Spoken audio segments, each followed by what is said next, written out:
Apat na lindol ang naitala sa pinangangambahan na lugar sa Pilipinas. Nangyari na ito dati, kaya nakakatakot kapag ito ay maganap ulit.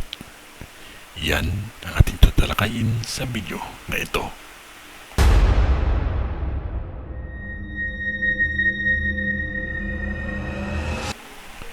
Apat na volcanic na lindol at 3 paghuhulog ng mga bato ang naitala sa Bulkang Mayon sa probinsya ng Albay noong nakaraang linggo ayon sa Philippine Institute of Volcanology and Seismology o PHIVOLCS.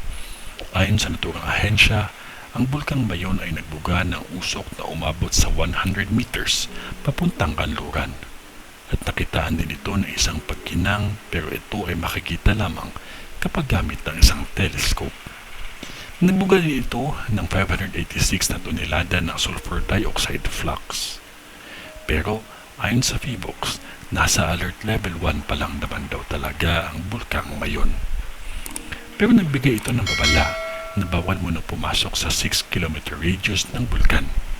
Pati ang paglipad ng mga eroplano malapit dito ay mahigpit na pinagbabawal. Alam naman po natin na itong bulkan na ito ay isa sa mga prediksyon na gigising muli. Galing ito sa mga sikat na mga psychic sa Pilipinas na sina Rudy Baldwin at Mamo. Huwag naman po sanang mangyari. Nagigising itong muli.